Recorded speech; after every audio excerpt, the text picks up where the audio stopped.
It's week 2 of the NFL, and the question is, are you ready for some football? It's the Bengals and the Jaguars, and it's kicking off next on Madden NFL 25. We're looking live at a beautiful fly-in to Everbank Field in Jacksonville.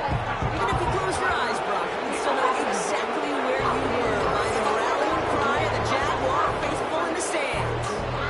Thank you all for joining us here in week number 2. Alongside Brock Hewitt, I'm Kate Scott. Brock, look at a great one this week, partner. One of the only games league-wide featuring 2 teams who both won their openers. It's been mission accomplished so far, each off to the start that they envisioned as the season began.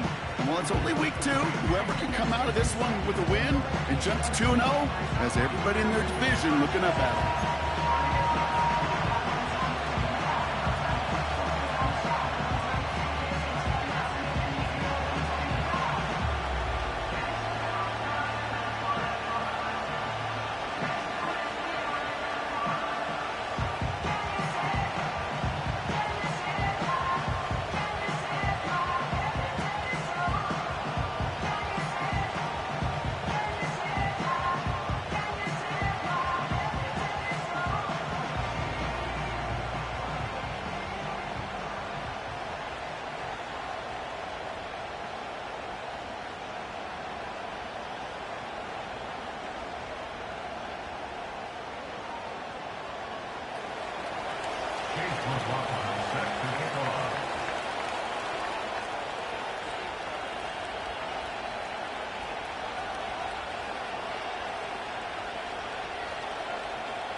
Only one team will keep the winning ways going to start the season as we're off in week 2. Here's a return from the 7. Finds some space. He's past the 30. And a good return here as he gets it out past the 35. So here are the Jaguars taking over for the first time on offense. And bringing them out, a former #1 overall pick out of Clemson in 2021, Trevor Lawrence. Trevor Lawrence has had a remarkable career. Over 50 starts in high school and a winner all the way along. A national champion and 3-year starter at Clemson, and really a starter from day one after the first pick in the draft in Jacksonville. The key for Trevor at this level, though, is to do it season in and season out. That's what the greats before him have done. The Bradys, the Mannings, the #1 picks of the past. If you want to become a great and you want to take your game to another level, you got to do it year in and year out. They get 28 out of that play. And that'll be good for a Jacksonville first down. Here he goes on the bootleg. Caught on the left side. And he's out of bounds just short of the 30. Well, that's a pretty similar result to a first down run play. Moves it forward, keeps you on schedule, and makes second and third down a whole lot easier to manage. Halfway to the marker, it's 2nd and 5.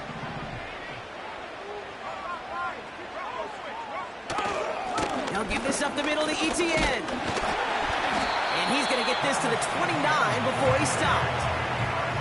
2 yards on the pickup, and that leaves him with 3rd down and 3. I think one thing you learn, Kate, when you transition from college to the NFL, not every run is going to be a big play. Some of them, well, they're just destined to end in a minimal gain, and some of them will set up that critical play action for later. Reeled in at the 7. And he will score. Touchdown, Jacksonville. The Jaguars take a 6-0 lead right away. That one splits the uprights. And they add one on to their first touchdown of the contest. Bass now to kick this away. This one's fielded at the 4-yard line.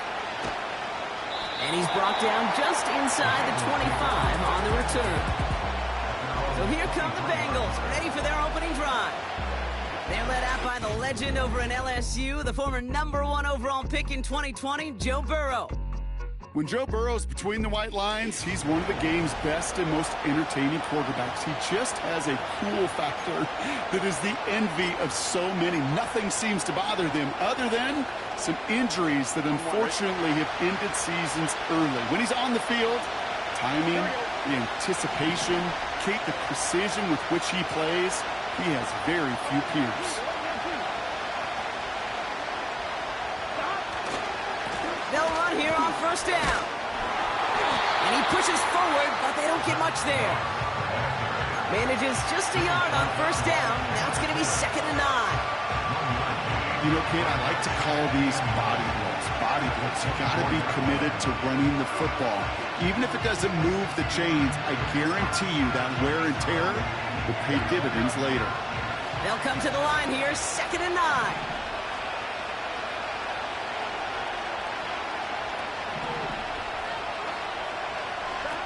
Burrow back to throw.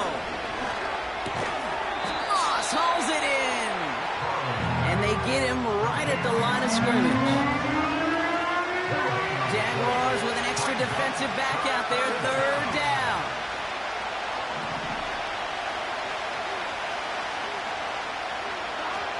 Throwing is Burrow.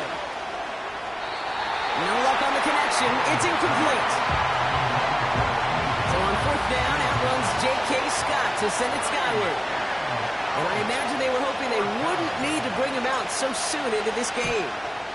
Only needed once last week in the win, and he matches that total here. And he collects the fair catch just inside the 35. No return on that punt. And the offense ready to head back out onto the field. On first down, they'll run. And the defense is all over this one for a big loss. Well, he was supposed to be the one who chipped away a few and got a new set of downs started right in rhythm. Instead, he's now forced to pick himself from behind the line thanks to a great effort defensively. Back to the line they go. It's 2nd down. They're going play action. Davis there to grab it. And he's going to get this up close to the 40 before going out. Well, we saw his guys pick up the blitz. He felt them pick it up anyway if he wasn't looking at him. But with their effort on his behalf, I think this QB felt owed to them. And the group up front to find somebody to get a completion, so that effort up front wasn't in vain. Let's see what they draw up on a 3rd and 7. Hey, Lion! Here's Lawrence to throw. Down he goes. The Bengals got to him. And the defense comes through to back him up ahead of 4th down. Jacksonville in punt formation. He punted 4 times last week in the win, and his first of this week is away. And they bring him down to put a stop to that return. We don't get a return out of that punt. And they'll begin this possession in just a moment.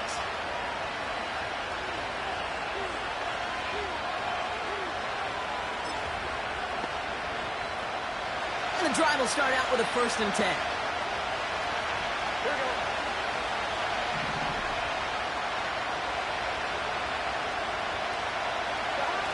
Now he'll throw off the play fake. Oh, shouldn't have let that one go. It's intercepted. Picked off Kendall Fuller. And they take him down, but there's a flag on the play. Pass interference. Defense. So the turnover, Brock, is in turn turned over after pass interference on that play. They've got 1st down from the 31. Here we go.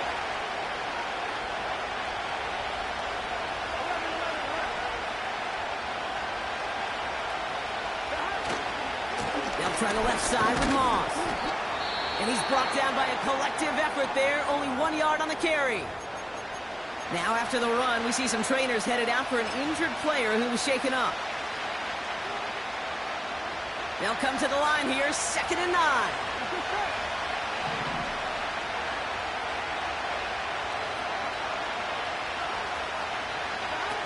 Here's Burrow. Able to get it to Moore. And they'll get him down after he gets into the 48. They get 20 yards out of the play and move the chains. I think my favorite part was the magic he worked after the catch. The way he took the completion and made so much more out of it by adding all the extra yardage. 1st and 10, ball set up at the 48.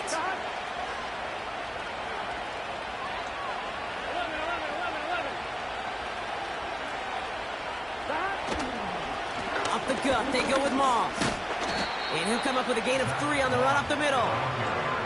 You know, not a ton of yards, but still showing that commitment to the ground game. The type of run that keeps the defense from loading up in coverage and focusing entirely on that passing game.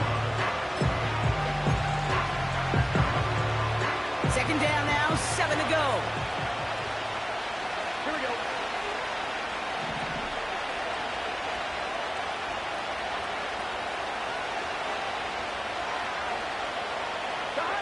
Throwing off the play fake here. This one is tipped away and incomplete. Good positioning to make a play on it. That forces 3rd down. I mean, you can see it right there. The trajectory of the ball changed as it was in flight. You know, on shorter throws, receivers, they can focus, they can adjust quickly. But on a long-distance throw like that, a tip, well, it really alters the course of the ball and makes it so tough to make an adjustment in time.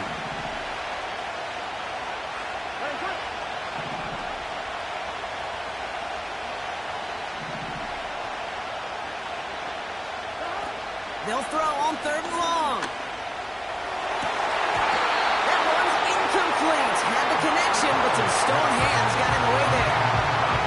Gonna have to wait a little longer for his first catch of the game. And that'll bring up 4th down. Punt team is on now, and they get this away.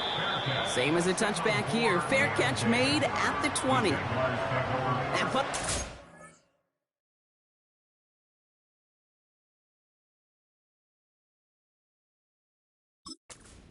No return there.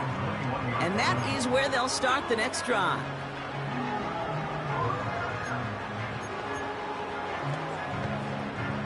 They're out and set. 1st and 10.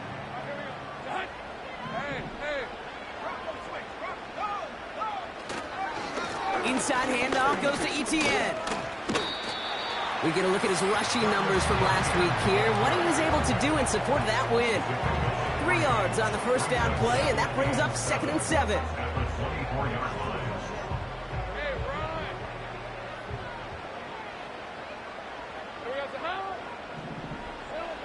From the 24. That's complete. Here's Kirk. He pushes it up across the 30 before going out.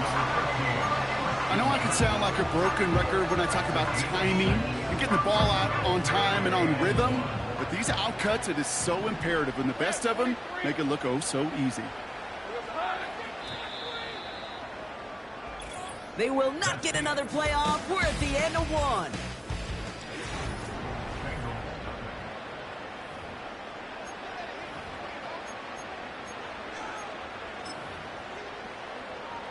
Back for the second quarter. It's Jaguar football. They'll be set up with 3rd and only 1. They'll try and pick this up on the ground. And nothing doing on that run. Defenders bottle it up quickly. They stop him just short and force a 4th and 1.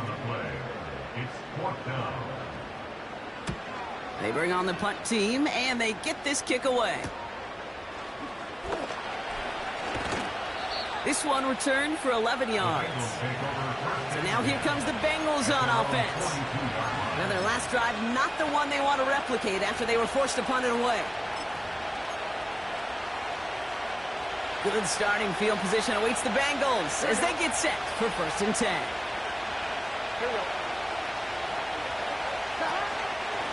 Now we're on the counter. And they'll surrender just a lone yard. That brings up 2nd down. Ooh, they got some positive yards. That's a good thing. But too many plays like that, it just is too hard to pile together, get first downs against the better defenses in this league. They'll come to the line here, 2nd and 9.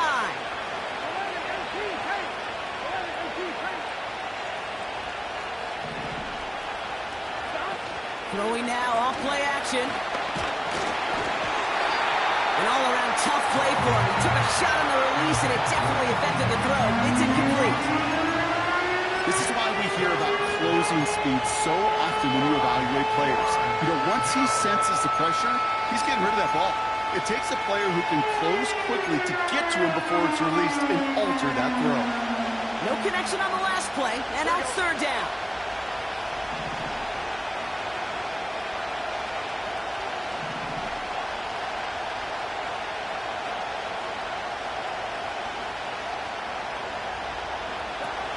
Burrow. And the Jaguars are there. He's hauled down. And the defense comes through. That's going to back him up and bring up 4th down. Kate, I've seen a one-step drop. I've seen a 3, a 5, a 7. Some of the boots and play actions get more depth. But a 20-step drop? That's not going to cut it. Except for this defense that just adds a whole bunch of negative yards to that play. And a big hit on the return to stop him cold. That punt ends up a 36-yard kick. And the Jaguars working with a short field as they take over.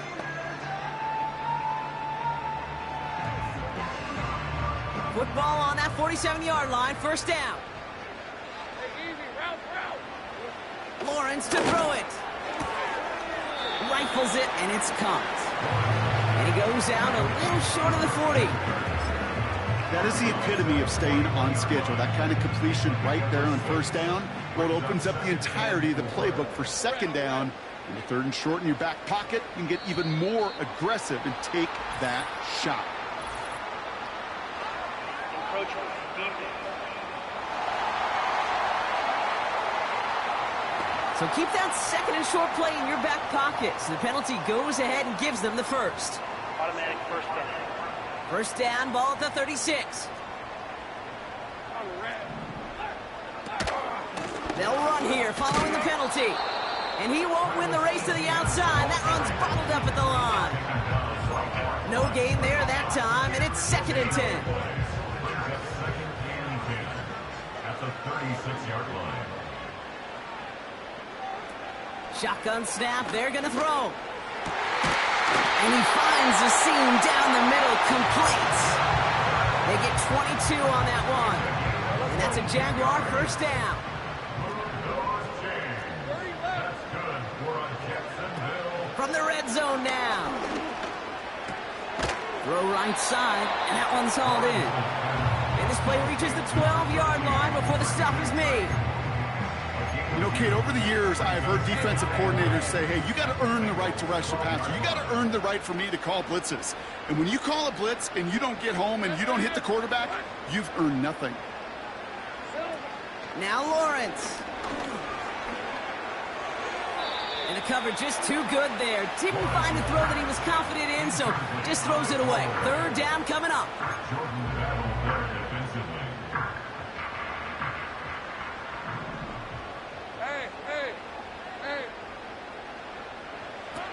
Now it's Lawrence. And that one's incomplete. You know, that was a play, Kate, right there where you need to buy your receivers just enough time to get open along their routes.